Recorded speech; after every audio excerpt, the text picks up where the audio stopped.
Yeah, so this guy comes to town. He was missing his left hand, so he had like one of those three-pronged left hand things. So everybody sees it. So when you met the guy, you just stuck out your right hand, and there was no problem. So after he meets like 10 comics, he then meets Patrice, and Patrice sees the guy, and when he goes to shake his hand, instead of sticking out his right hand, he sticks out his left hand.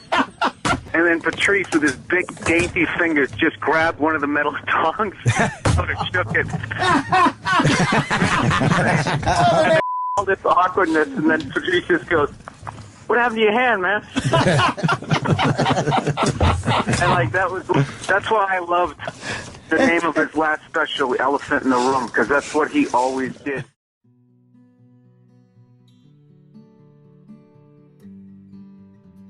What happens when you are the one guy willing to address the elephant in the room? Some people will get angry, some will storm out, some will hate you for it. But for the rest, they will feel this enormous release of tension at one person having the courage to say what everyone was thinking. Before his death in 2011, Patrice O'Neal released the masterful Elephant in the Room, which is still seen as one of the greatest stand-up specials of all time, featuring deep philosophies on relationships and race, confronting audience members, and his so-called brutal honesty. The word brutal honesty, I was thinking about that the other day. Like the word brutal honesty is just a dumb term. Like I don't even understand who wants their honesty. Like brutal should be associated with lying. Okay. You're a brutal liar. Right. As opposed to somebody that just is gonna inform you of what they believe the truth to be. Right. And sometimes what is the truth. For many comedians, the feeling was there was Pryor, Carlin, and soon we were all about to be living in the time of Patrice. We were all getting ready to have work for Patrice O'Neal. That's basically what was getting ready to happen. He was figuring it all out right in front of our eyes. He was there, man. Yeah, I know. When Elephant in the Room came out, I was excited for him, and I was nervous. I was like, is he going to make me look like a child? Because, like, he was that. I fucking hated him. Just because he died doesn't mean I'm going to switch my story and say he was a great guy. Okay, so maybe not everyone felt that way. Listening to Patrice O'Neal is definitely an acquired taste, like drinking whiskey or something might be. If you're not ready for it, that first drink can be terrible and bitter. But as time goes on, you learn to enjoy it, and soon it becomes your favorite thing to drink. Compare that to your first time drinking fruit juice, which is instantly pleasurable, but eventually overpowering, and almost sickening if that was all you had every day. Most people are feeding you fruit juice, saying what everyone wants to hear. So when someone like Patrice comes along, we all pay attention, because while his words may have tasted much more bitter, underneath was a deeper level of sophistication.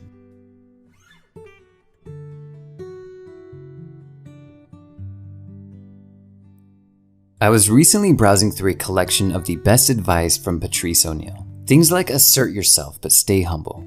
Focus on yourself and never let anyone deter you from your happiness. Always take a white baby on a keychain when you go sailing so people will come looking for you. But the one piece of advice I heard over and over again was the idea of being righteous with everything you do.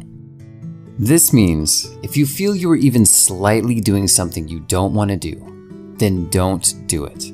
That doesn't mean quit your job because you don't feel like getting up in the morning. In that case, you are sacrificing temporary pleasure for a reward in the future. What he is saying is never do something that is bad for you, short or long term, just to please somebody else. And above all, say what you really want to say, not what someone wants to hear. If you feel something, it's valid. There's a reason for it. So say it. To answer your question, what I'm trying to do is be righteous. And when I say righteous, I don't mean God, God righteous. I mean, just when I wake up, I know I was honest to myself. You know what I mean? What happens if you ignore this advice? Or in Patrice's words, what happens if you fail to live righteously? Go ahead. All right. Hey, this is a situation, man. I got this girl pregnant, found out 2 days ago. We've been dating for about 2 years. She's pushing me to get married. Okay, go ahead. So your thing is you don't want to get married to her? I'm not ready for marriage, man. Don't. Yeah. It's very simple.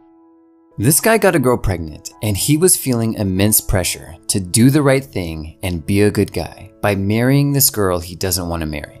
But you are not doing that girl any favors by marrying her when you don't want to do it. Do not marry her because you feel pressure from her family, your family, or society. There is one reason, and that is because you actually want to do it. If you don't want to do it, don't do it. Period. He believes that if you live dishonestly, you will always suffer. I'm trying to be honest because I know that I have skeletons. I know that I have issues. I know that I have things in my life that, I always said I know why. I know exactly why Michael Richards and Pee Wee Herman, why their careers suffer, is because they had put themselves out there as these people who were like fun-loving. Right. Their characters clowns are just yay. Yeah. So when one goes nigger and the other one is jerking off, he has a kid's show. It's like he was living a lie. And when people expose you for lying, like the Tiger Woods thing, I always thought if he had said this, my wife won't lick my asshole. Yeah. I love it licked. Yeah. This waitress licks my asshole. Yeah. I should be able. When should he have said that exactly? As soon as they put him in a corner. When I'm bombing, the worst thing to ever do is try to not bomb. The best thing to do is take everybody to die. Everyone dies. I'm not dying. Yeah. You're going to die with me. Yeah. I'm not going to try to win you back because I notice about people. Yeah. People are when power corrupts. Yeah. When an audience sees that you're struggling and then you're trying not to struggle and you need them not to struggle, they get worse. They don't get better to try to help you dig yourself. They want to put the dirt on your grave and watch you fail. So I go, guess what? You're going to watch yourself. Everyone's going to f***ing be miserable. Could this be part of why you're not as popular? Yes.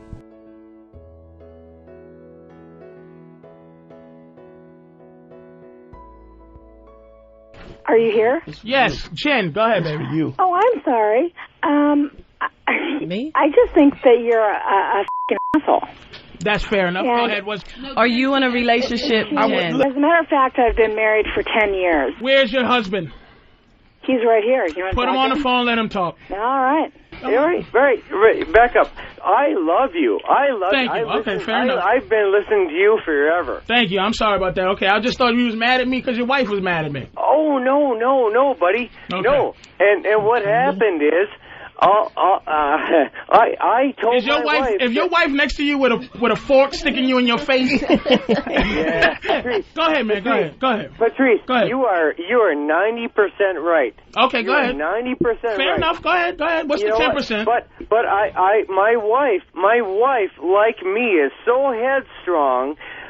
We agree on a lot of things, and she's so strong. Patrice, I love you, man. Okay. And my wife, she loves you too. Okay. But you know what? She doesn't agree with a lot of what you say. That's fair. But we can agree to disagree. No, you can't.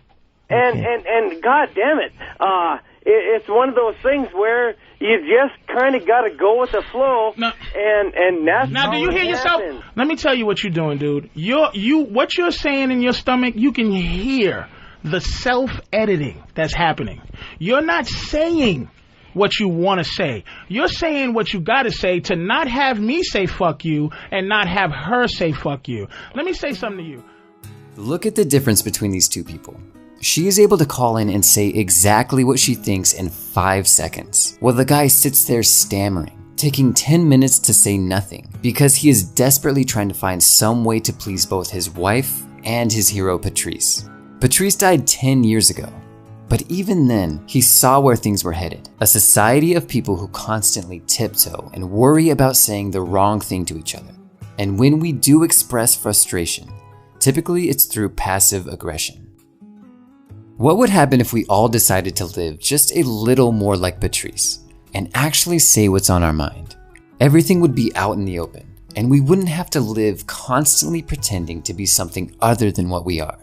This might rub some people the wrong way, but we would also have a lot of people gravitating towards us because the thing about authenticity is it's so rare, so when we see it, we are naturally drawn to it. That is not saying it's the easier road. There will be endless situations where the brutal lie sounds so much better than the righteous truth. But maybe we could find happiness through being honest, and others could find happiness through us being honest with them, especially when honesty is the hard thing to do.